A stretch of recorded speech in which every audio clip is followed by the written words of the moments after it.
Alright guys, sa mapagpalang araw sa inyong lahat, meron tayong isang reaction video dito kay Rob Trip Reacts.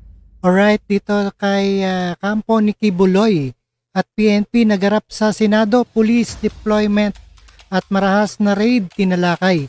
At paghaharap ng sa Senado ang kinatawan ng Philippine National Police Commission at Kingdom of Christ para sa pandinig sa umano'y marahas at sabay-sabay na pagsalakay ng mga pulis sa KOJZ properties para sa arestuhin si Kibuloy.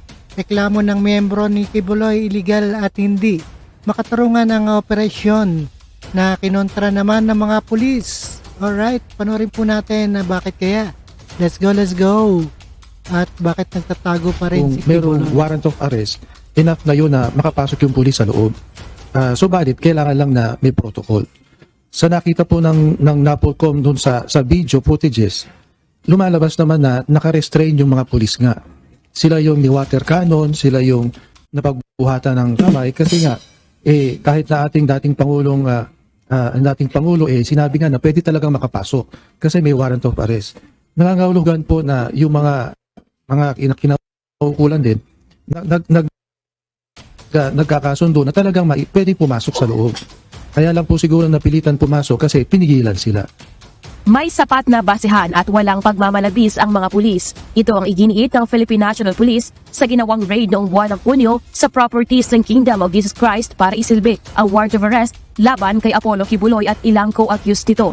Sa pagdinig ng Senate Committee on Public Order and Dangerous Drugs hinggil sa umano'y paggamit ng pulisyal na excessive force sa KOJC raid, sinabi ng National Police Commission na NAPOLCOM na legal ang kanilang operasyon at sabay-sabay nilang nilusob ang iba't ibang property ng grupo ni Kibuloy dahil 6 na individual ang subject ng arrest warrants. Makukunitang nagreklamo ang kampo ng KOJC dahil sa umano'y marahas na pagsalakay ng mga pulis sa kanilang mga compound sa Davao at Sarangani, madaling araw ng June 10. Marami umano sa kanilang mga miyembro ang na-trauma dahil sa operasyon na nila ay labag sa batas. Kita man ni PNP Chief Police General Romel Francisco Marbil, sumunod sila sa police procedure. Sapat din anya ang bilang ng i-deploy na pulis dahil itinuturing umanong high threat si Kibuloy. Malaki ang impluensya nito sa lugar at may intelligence report na gagamit sila ng UN Shield para pigilan ang mga otoridad. Pero kinontra ito ng abogado ni Kibuloy at sinabing iligal ang pagpasok at pagkalugkob ng mga pulis dahil wala naman silang dalang search warrant. June 10, 2024 is considered as a day of infamy not only for the church members of the Kingdom of Jesus Christ, but for many innocent civilians who were brutalized, traumatized, and lost their loved ones to the callous personnel of PNP, SAF, CIDG, coming from 4 different regional operational groups, who without proper justification, legal basis, nor adherence to due process, forcibly broke into their sacred places and homes, purportedly to serve warrants of arrest to Pastor ACQ Apollo C. Kibuloy and his co-accused. Pakiusap ng KOJC sa Senado, tiyakin ang istriktong pagsunod sa patakaran ng PNP ng pagsisilbi ng warrant para huwag malabag ang karapatan ng subject ng operasyon. Kung kinakailangan nila mag-serve, please naman, follow the procedure of the law, the PNP operational guidelines na nakasaad po sa kanila mismo mga memorandum circular. Natalakay rin sa pagdinig ang presensya ng Regional Mobile Force na umano'y nagkakampo malapit sa KOJC compound. Narereklamo ng kampo ni Kibuloy ang deployment ng heavily armed men na nagdudulot umano ng takot sa kanilang mga miyembro. Pero ayon sa Davao Police, kailangan ito para mahanap ang wanted na si Kibuloy at mga co-accused sa kaso. There is a wanted person in the premises of the compound. Nakita natin noong June 10, inattempt nating iserve ang warrant at hindi nga sir napasok talaga sir dahil talagang napakalaki ng resistance. And we're just very conscientious na bawasan lang ang possibility na makatakas.